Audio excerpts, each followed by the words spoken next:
Hi, I'm Paul Eccleston. I'm Chief Engineer at RAL Space. I'm going to talk to you today about the Ariel mission. So Ariel is going to be the next mission in a series to investigate exoplanets. We've had a number of space missions that have been for discovery and finding many new exoplanets that are out there. But Ariel is part of the next generation, which will start to characterize and help us understand much more about what these planets are that are out there around other solar systems in our galaxy.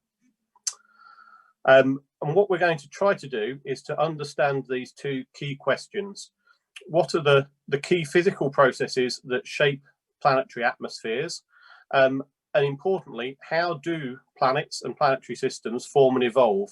And we're going to do this by studying the atmospheres, which will tell us about the formation history, both of the planets and of the systems that they're part of. So the mission was selected as the fourth medium class mission, the M4 mission in the ESA Cosmic Vision Programme back in March 2018, and has just gone through the process of adoption where it's been formally approved by the ESA Science Programme Committee to go forward into implementation and build phase. We plan to launch in 2029 on an Ariane 6-2 rocket out to the Lagrange point L2. And then over the 4-year nominal mission, we'll be able to study the whole sky using a 1-meter class telescope. The payload will give us spectroscopy and photometry continuously from the visible out to the mid-infrared.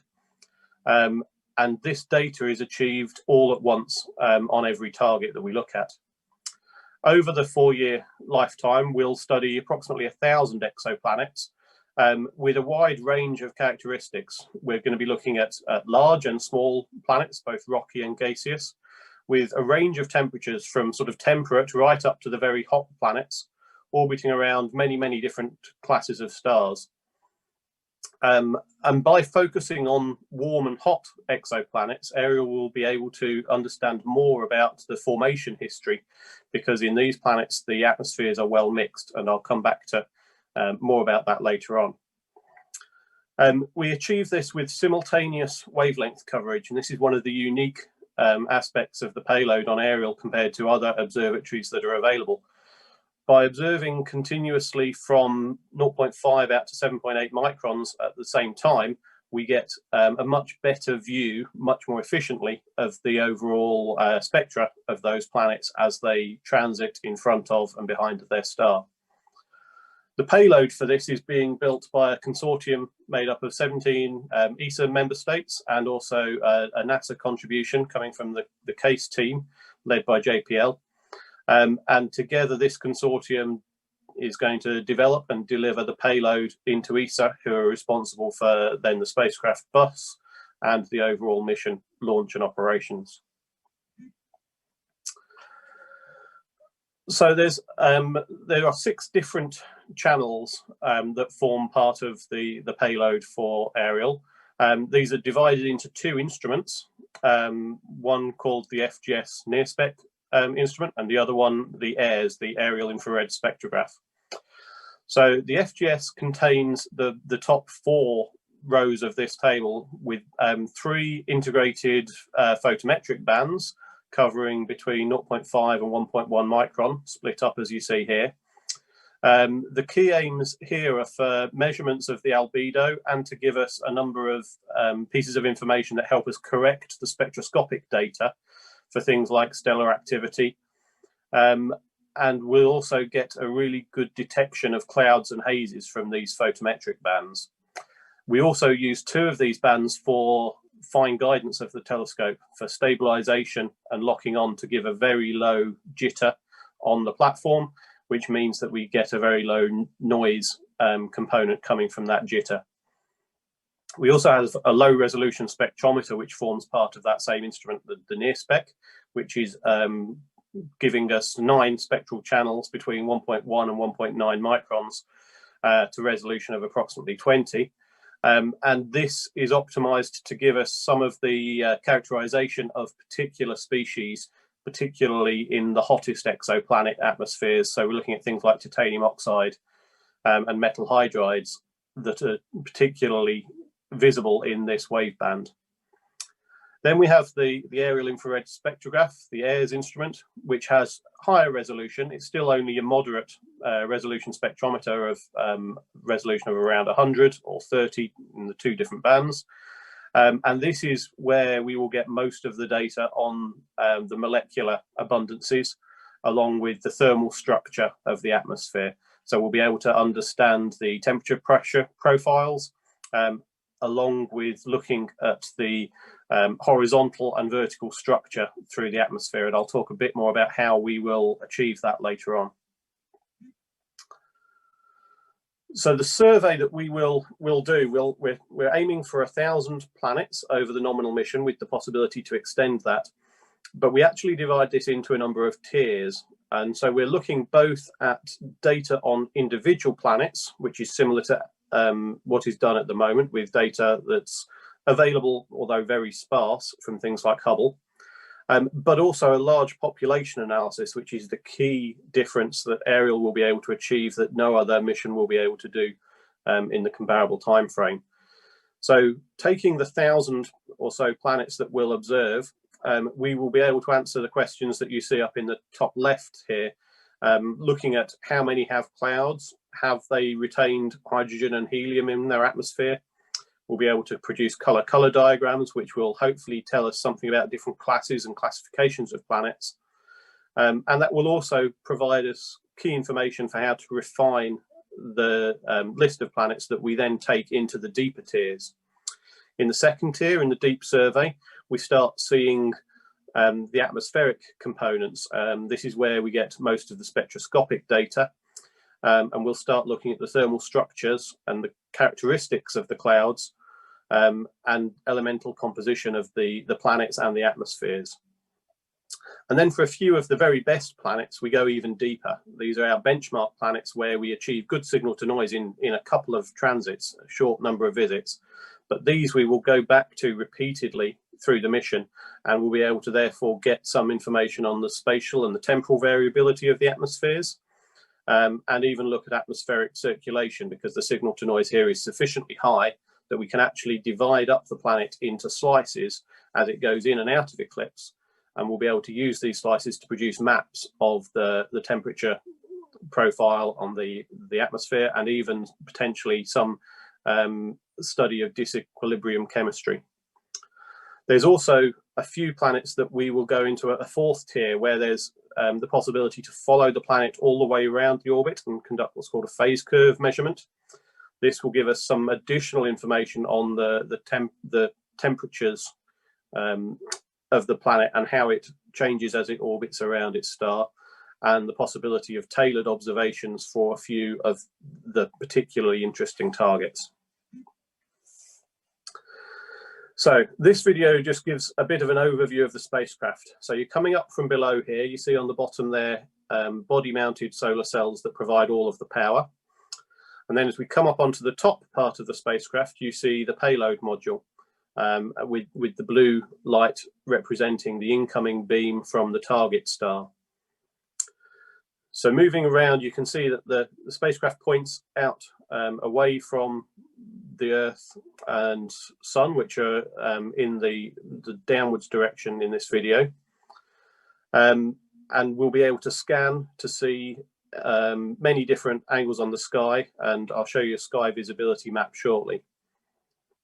So now, following the light as it comes in from the star, it comes in off of the M1 mirror, reflects down onto the M2, and then back through onto the tertiary mirror, which then collimates the beam, and it then gets reflected up into the optical bench cavity, then divided up by a couple of dichroics into the channels for the different instruments, and reflected into the FGS and the AIRS instruments that you see on the back of the telescope there. So a little more about this.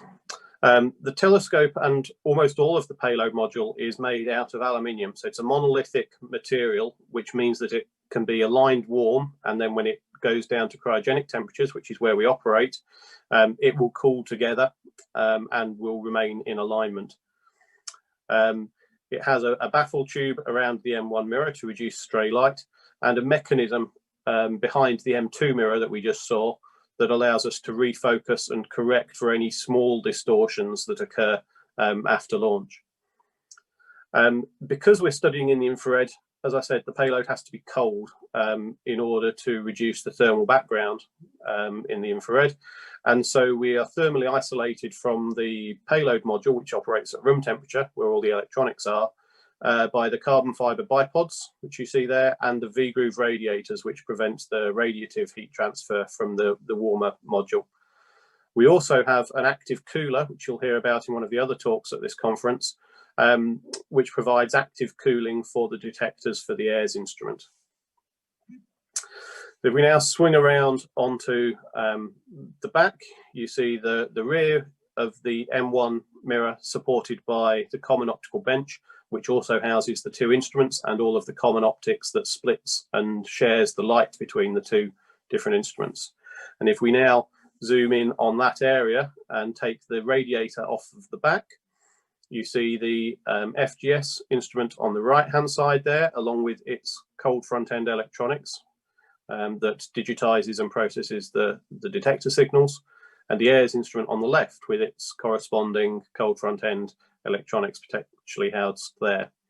There's also a small onboard calibration source, which we have allowance for behind the M5 mirror, which will provide us onboard flat fielding capability. Otherwise, all of the calibration is done from target stars. And here you see the light beam passing up from the M4 mirror of the telescope through the system, being divided by the two dichroics, which wavelengths split the light.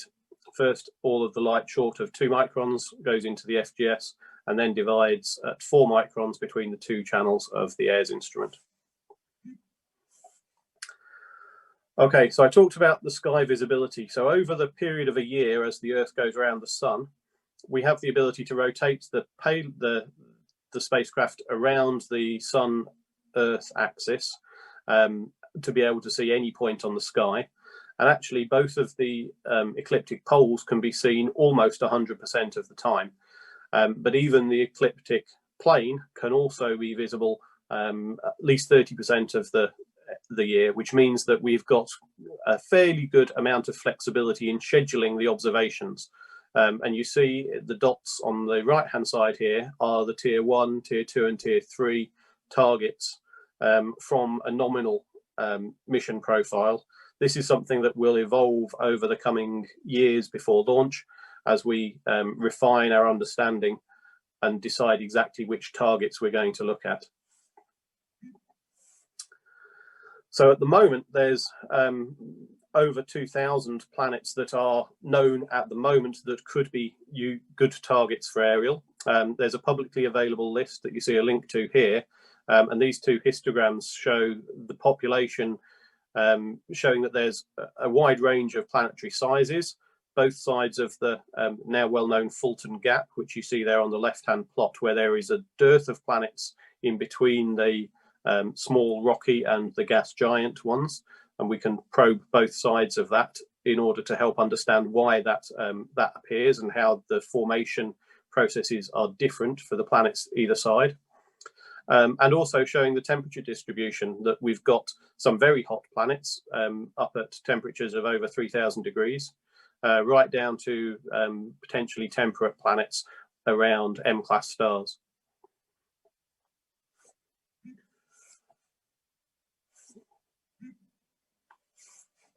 Okay, so now looking a little bit more at some of the performance that we can expect.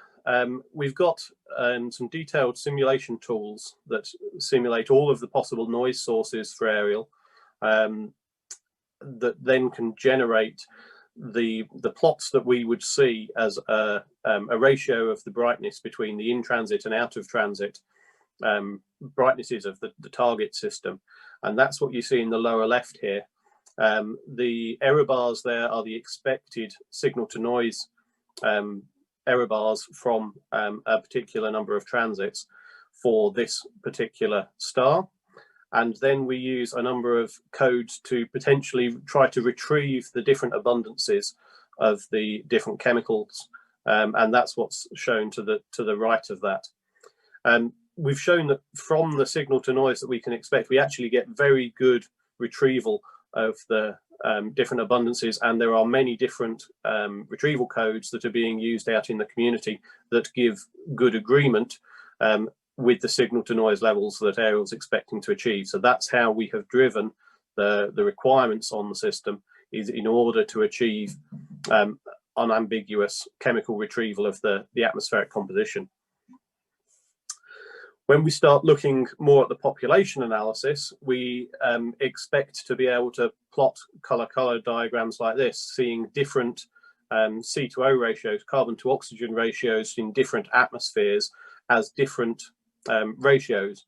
And so we'll be able to do this very quickly from just the tier 1 information that's taken within the first year or two of the mission.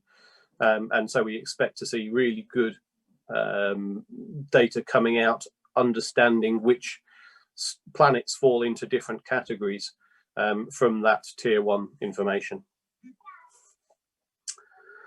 When we get into the higher tier, the tier 2 and tier 3 data, we are sometimes stacking up multiple transits in order to get the good data that we want. So you see on the right hand side, for a relatively small, relatively faint target like GJ1214, we'd be stacking up 5 transits to get to the signal to noise of 7, which corresponds to tier 2 data. But for larger and brighter objects, we can do this in a single transit. So we get very good spectroscopic data at this tier 2 for those brighter targets.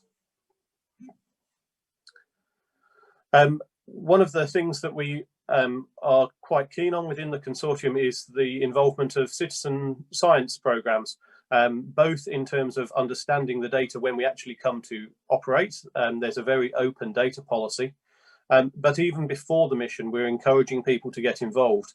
One of the things that is very useful that can be done relatively easily by amateur astronomers is the maintenance of the ephemerides, to make sure that we know exactly when the transits are going to occur. A lot of the known exoplanets were discovered maybe 5 to 10 years ago, and the orbital periods may have an error bar when they were measured originally of somewhere between a few seconds and a few tens of seconds. That's a pretty small error bar on an orbit that may be 2 or 3 days, but by the time that's propagated 15 to 20 years in the future, it can be enough that we would miss the transit. So these times need to be refined and measured again closer to our launch. And that's something that can be done with very modest equipment. So the observation you see on the right-hand side here was taken with an 11-inch Celestron telescope by some amateur astronomers. And it gives us a much better observation of exactly when that transit occurs compared to its predicted line that you see in the red there.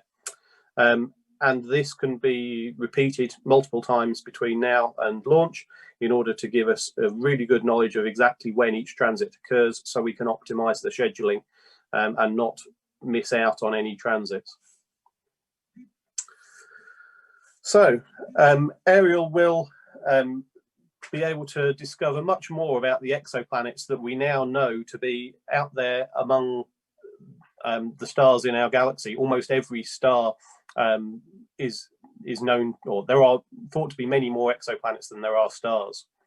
And the number of the discovered exoplanets is increasing very quickly, but we don't know very much about them yet. And we want to understand much more, and that's what Ariel is conceived to do. By getting the chemical survey of 1,000 exoplanets, we'll be able to understand much more about the processes of planetary system formation, and therefore about the history of our own solar system. And there are many ways to get involved. The consortium is very open to scientific collaboration and to new members. If so, contact myself or Giovanna Tignetti at UCL, who's the principal investigator. Or in terms of the citizen science projects, indeed, anyone with a small telescope in their back garden can get involved and can do useful science that will help enable the Ariel mission. Thank you very much for listening.